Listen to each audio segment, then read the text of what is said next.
Welcome back, YouTubers, to my channel of an everyday life of an Aspie. If you're following me right now and you're new to my channel, I'm Aspie. I'm all about creating mental health and awareness, sharing my life stories with Speech syndrome, OCD and the like, along with mental health and awareness series versus everything else in between, with tips and tricks along the way to manage your mental health disorders, as well as also basically just giving you words of encouragement for inspiration, motivation, whatever it may be, being your mental advocate or what have you. It has been brought to my attention, as I said so many times before, that I'm hoping to try and tidy up as much of my mental health theories as well as some other general health topics before I get into the nitty gritty of the one that's going to really go hard and maybe offend, I'm not sure, or may make you guys feel uncomfortable to what I'm going to share, but this is based on my life experiences as well that I'm trying to openly be about.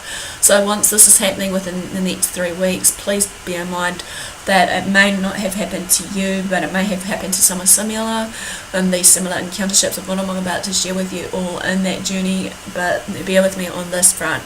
So in all further ado, guys, basically, just to bear in mind, as always, as a disclaimer, I'm no medical doctor, I'm just your normal Joe vlogs, and I'm just sharing my life stories regardless what they are. And if you see any warning signs and symptoms in regards to some of these series, regardless what it is, do seek professional help or seek an opinion for yourself or your loved one.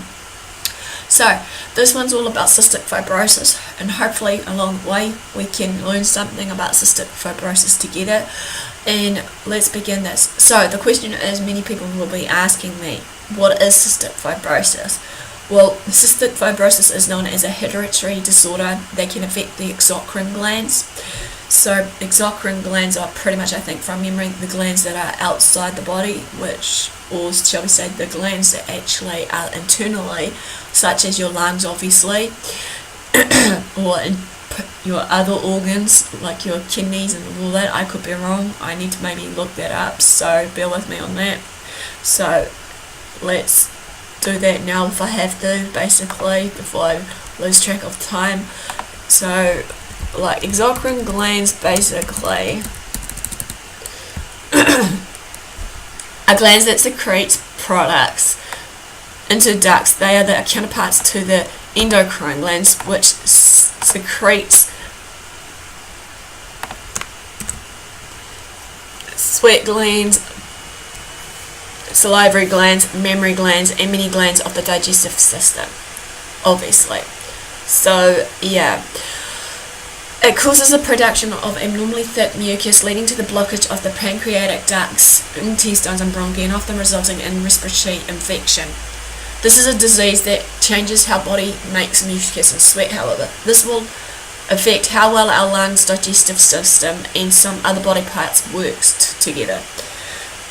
It's caused by a flawed gene. A baby can only be born with this disorder if both parents carry the affected gene. It is not caused by any previous illnesses, however, suffered by one of the parents or by anything that happened during the mother's pregnancy. It is non-contagious. Okay, to bear in mind, if you do have cystic fibrosis, you may have mucus that's too thick and your sweat is too salty. If you have heavy mucus that clogs your lungs, it's hard to breathe. It can also block up your pancreas, an organ that is in your belly, so you can't digest the food well, even though we know pancreas is also important for some other bodily functions. The disease makes you sweat away too much of the salt your body will need to work well. Most people diagnosed with cystic fibrosis today are babies, thanks to newborn screening programs. More than 75% of children with cystic fibrosis gets a diagnosis, however, by the age of 2. In some cases, people don't find out they have cystic fibrosis until they reach to teens or adults. Parents can also test their babies for cystic fibrosis before they are born. Cystic fibrosis is a serious disease that can be life-threatening, but it can be different from every one of their symptoms or what have you. So the symptoms of cystic fibrosis, as we know, as the child gets older, however, their symptoms could include 1. Coughing up thick mucus, 2. Wheezing or shortness of breath, 3. Getting sinus infections such as bronchitis or pneumonia often, 4. Gross cool polyps in the nose, 5. Bulky oil or foul smelling stool, 6. Too much gas, constipation or stomach pain, 7. Weight loss or failure to gain weight. Sometimes symptoms don't always appear until you reach the teen or adult years. A later diagnosis may mean you have a more mild case of cystic fibrosis. Most people's symptoms will get worse over time, however. Later in life, cystic fibrosis can also cause pancreatitis, liver disease, or gallstones. Many people will get cystic fibrosis-related diabetes as they get older also. This disease is similar to type 1 and type 2 diabetes, but it's not exactly the same. People can manage it by watching their blood sugar levels and taking insulin, a medicine that helps the body use sugar. Symptoms can be mild for some people and severe for others. Again, it will vary from time to time. The good news is that most people with cystic fibrosis is now live twice as long as they did 30 years ago. Today, some people are living well into their 40s, 50s, or even longer. Cystic fibrosis is the most common life-threatening genetic disorder affecting most New Zealand children. At present, there is no cure for cystic fibrosis, but the gene that causes cystic fibrosis has been identified, and researchers are working to find new ways to repair or replace it, and finding medications to treat cystic fibrosis complications. The causes of cystic fibrosis is obviously, as I said before, is a genetic condition that occurs when the affected gene is inherited from both mother and father. In New Zealand, about 1 in 25 people are carriers. The CFTR gene gives instruction to our body cells to make a protein that controls the movement of solids in and out of the cells. If there is a coding error in the DNA of the gene, it can reduce or eliminate the effectiveness in CF. These changes in cell movement cause changes to the water balance in cells and cause mucus to become thickened and to build up, leading to the health complications associated with CF. Obviously, what I'm meaning here for CFTR, that is a very bit down in this part of the causes, it's cystic fibrosis transmembrane conductance regulator. Okay, in New Zealand, among of the Caucasians decent, the occurrence of a person having one copy of the CF gene is approximately 1 in 25. This is much lower in African, Asian, and Polynesian populations. People with one CF gene are called carriers, and generally have no symptoms of CF. Being a genetic carrier is not the same as being a carrier of the viral illness such as a flu, which can be caught by others. CF is not contagious, as I said. The only way someone can have CF is through inheriting faulty CFTR genes from both of your parents. Genetic inheritance of CF is next. So basically, I'm going to hopefully put up some diagrams to illustrate this properly to you all so that you can hopefully get an understanding of this. So this will illustrate the potential occurrence of cystic fibrosis in children of various combinations of carriers, those that have cystic fibrosis and the non-carriers. So obviously the chance that a child has CF is a carrier or is unaffected is the same for each pregnancy and not influenced by previous pregnancies children. So here above me is a key to the diagram. Your egg, sperm, each will carry out a copy of the gene. White equals your normal gene, black obviously CF variant to the gene key. The outcome status for this quote is the black has cystic fibrosis, has 2 copies of the CF gene variant. The grey carrier has one copy of CF gene variant and 1 normal gene, and the white non-carrier, both copies of the gene are normal. So in figure 1 of the 2 carrier parents, just to clarify, each parent has 1 copy of CF gene variant and 1 normal gene. Eggs and sperm each carry 1 copy of either the normal gene of the CF or the CF gene variant. For each pregnancy, there may be 1 chance in 4 that the child has 2 copies of CF gene variant, or 2 chances in 4 that the child is a carrier, has 1 copy of the CF gene variant, 1 chance in 4 that the child does not have CF or nor carry any CF gene variants. Figure 2 of the next diagram is CF parent to non-parent carrier. To briefly illustrate, CF parent has 2 copies of the CF gene variant. Non-carrier parent has 2 copies of the normal gene. Eggs and sperm each carry 1 copy of the gene. For each pregnancy, the child will be a carrier of CF, have 1 copy of the CF gene variant and 1 normal gene. Figure 3, your CF parent to carrier parent. CF parent has 2 copies of the CF gene variant. Carrier parent has 1 copy of CF gene variant. Eggs and sperm each carry 1 of the copy of the gene. In the CF parent, all genes are CF gene variants. In the carrier parent, 1 normal copy and 1 CF gene variant. For each pregnancy, there is 2 chances in 4 that the child has CF, has 2 copies of the CF gene variant. 2 chances in 4 the child has a carrier, has 1 copy of the CF gene variant. Figure 4, carrier parent to non-parent. carrier parent. Carrier parent has one copy of the CF gene variant. Non-carrier parent has 2 copies of the normal gene. Eggs and sperm each carry 1 copy of the gene, and carrier parent 1 normal copy and 1 CF gene variant. In the non-carrier parent, all genes are normal. For each pregnancy, there is a likelihood of 2 chances in 4 that the child is a carrier, which means that they'll have 1 copy of the CF gene variant. 2 chances in 4 the child does not have CF or nor carry any of the CF gene variants.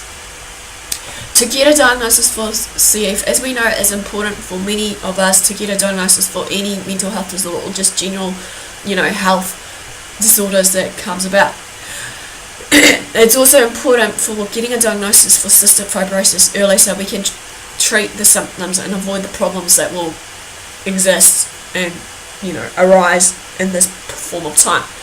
If the child has cystic fibrosis, you might find out sooner, after, or even before they are born. When your child is born, a few hours after birth, the hospital's team will take a sample of your child's blood, usually from their foot. Some scientists check it for broken CTFR genes. Other times they'll look for signs that the baby's pancreas is working well. Because there are so many different genes gene flaws that causes CFs, the newborn screening test may not find the disease in everyone who has it. If the screening test finds cystic fibrosis, that doesn't always mean your baby has that disease. Your doctor will find out for sure by measuring how much salt is in their sweat. A high level means that they have CF. As the baby grows up, doctors will also use the sweat test to check for in older children and adults who have symptoms but weren't diagnosed as babies. They may also use other tests as well, which will include the following: chest x-rays. This will obviously show about the low doses of radiation to make a picture inside of the child's body. Number 2, a lung function test. This will measure how much air your child can breathe in and out and how fast. They also check the levels of oxygen in the child's blood. These tests will include the following: spirometry. Obviously this will, help the child or test the child while they breathe out as hard as they can into a tube that is attached to the machine that records their breath. Another one is your lung volume measurement, which the child will sit in a glass booth and breathe in and out through a tube. The booth then will sense any change in pressure that tells the doctor how much air they are breathing into their lungs. Pulse oximetry. Doctors will clip a small sensor to the child's fingertip to measure the amount of oxygen in their blood. Another one is a mucus test. Doctors look for a certain kind of bacteria that's common in severe cystic fibrosis. Along with testing, however, the doctors may also ask questions about the child's symptoms, which will include: do they have trouble breathing? How often do they have trouble with digestion? When was the last time they had a sinus infection, bronchitis or pneumonia? 4. Has there anyone in your family been diagnosed with CF? 5. Do they have any other medical conditions that they need to be aware of? Treatments for cystic fibrosis. As I said, there's no cure for cystic fibrosis. If I haven't, I humbly apologise. Now I've just mentioned this. But there are, however, many treatments that can ease the symptoms and help people of all ages feel better, breathe easier, have fewer infections or stomach problems, and get enough nutrients. Airway clearance techniques can help you breathe by clearing the mucus from your lungs. There are many ways of doing this and special devices that can help. One common method is called postural drainage and percussion. What this entails is if you sit or lie in different positions to let mucus drain from the small airways in your lungs to the larger ones. Then you or someone else can tap the chest to loosen the mucus even more so, which will then allow you basically to get rid of it with a cough. You may need to do this every day depending on your symptoms of CF. Another one is your inhaled drugs like Dornase alpha, or the common name is pulmozyme, albuterol, salt solution, steroids or antibiotics, thin mucus, clear the lungs, and fight infections. Medicines such as ibuprofen fights inflammation and reduce the swelling in the lungs. If your pancreas, however, isn't working well, maybe they'll give you enzyme pills that will help you digest fats and proteins and absorb more vitamins from your food. Supplements such as your vitamins A, D and E can replace the nutrients that has been lost of what your intestines can't absorb. Oxygen therapy. In most cases, if you have severe lung disease, you may be able to breathe oxygen through a mask or prongs through your nose. However, in 2015, lumacaftor or ivacaftor, or the clinical name, or Cambi, was approved to help treat children over the age of 12 who has the F508DL mutation. Having 2 copies of this gene, one from each parent, is the leading cause of cystic fibrosis. All-combined aims to treat the underlying condition and has been shown to improve lung function, reduce pulmonary exacerbations, and help the patients to gain weight. However, a lung transplant can be an option for people with severe lung disease, however. You'll need to have both lungs replaced, not just the one, however, as is major surgery, and you'll probably need a lot of support from your family, medical team, and a counsellor or support group after this. Obviously, to bear in mind though, first you'll need to get on the waiting list for a donor. Like most, donor situations, your new lungs will come from someone who recently died and has the same blood type and a similar body size as yours. You may need to stay in the hospital for 3 weeks or longer after your surgery.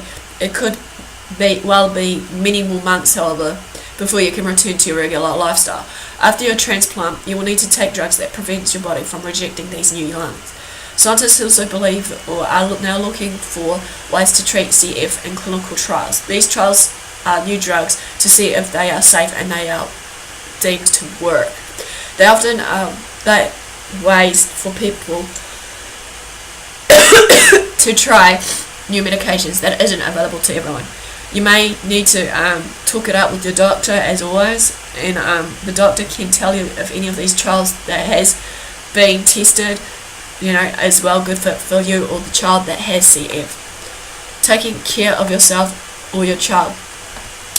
Whether you have cystic fibrosis or you're caring for your child that does, it's important to have regular checkups and follow the doctor's treatment plan that has been put in place. There are so many things people with CF can do to stay as healthy as possible and live an active life. Obviously, avoid getting or spreading germs, thick mucus traps bacteria in the lungs that causes infections. Wash your hands, cover your mouth when you cough, get recommended vaccines, and try to stay away from people who are sick also. Eating a healthy diet. As we know, fruits, vegetables, and whole grains are good for everyone. People with CF, especially growing children, may need to get more calories and extra vitamins because of their symptoms. Addition can help you plan meals. And also, in saying this, I was watching the frail life of a girl that's actually having some supplements through her nasal tube, basically, to replace the nutrients that she's losing right now. I might link up her description since it's related to this video, basically, of her website to support her, or watch a few of her videos to gain more of what her life is like.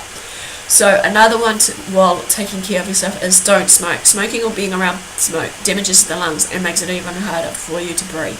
Staying active. Aerobic exercise, the kind that gets your heart rate up and makes you breathe harder, is good for your lungs and your health in general. Ask your doctor about the kind of activities that they recommend.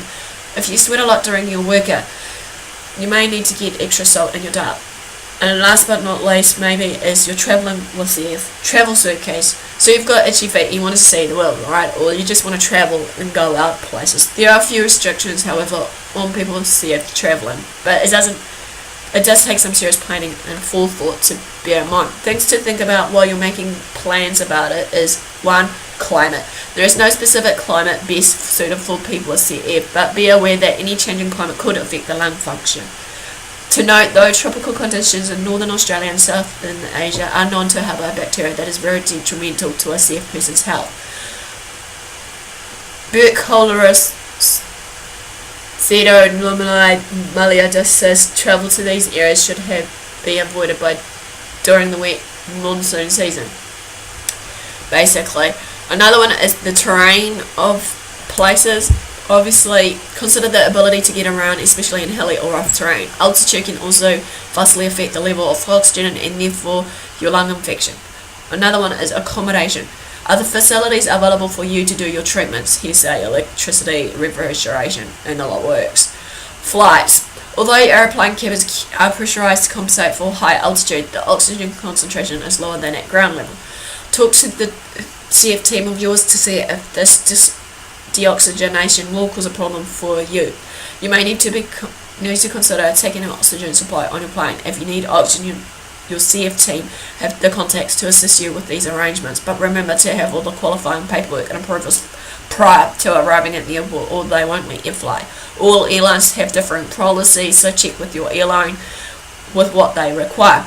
Medication. Plan to take all required medications with you, as they may not all be available in the same form where you are going, however. Ensure that you have a letter from your doctor outlining all the medications and equipment that you require, and keep all medications in original packaging. This will help you to clear customs. Also check whether you require medical certificate. Equipment. Nebulizers and cleaning equipment, O2 concentrators, oxygen concentrators, power supplies, battery packs and adapters should be considered when travelling. Ensure that you have the correct adapters for use in countries that you'll be travelling to. Insurance.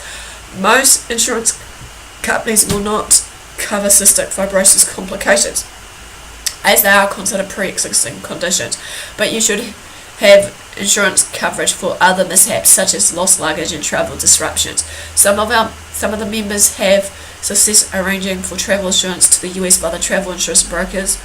They consider CF on a case-by-case basis though, however, and may approve cover for medical evacuation. All queries are reviewed by Buse's medical assessors so that there is no confusion about the coverage. The insurance is for worldwide travel, and those for under 37s will cost cost of US $4.50 a day with an admin fee of $42. People that are over the age of 37, cost for medical insurance is US $6.80 up to the age of 70. Physical therapy. This therapy can help build your lung strength and ease breathing. Well, this basically quickly ends. Just a brief note, scientists are also making new drugs that may fix problems and the faulty proteins that has caused cystic fibrosis symptoms. So obviously this ends quickly all about cystic fibrosis. Give me the like for thumbs up for support. Comment below if I missed out anything. Like I said, I'll link the link of the person that I was talking about the frail life, because obviously I like watching her story at the moment. It's actually amazing to just see someone that actually goes through it every day and she remains positive. Feel free to also subscribe to my channel if you haven't done so. Like I said, I'm hoping to do this on the daily, Monday to Friday. Feel free to also turn on the notification bell so you know what's going on with me. Feel free to follow me on my social media sites that will be linked in the description below. Feel free to share these videos around so that we can learn together. So in all for this, guys, thanks for your support, thanks for watching. Do what you like.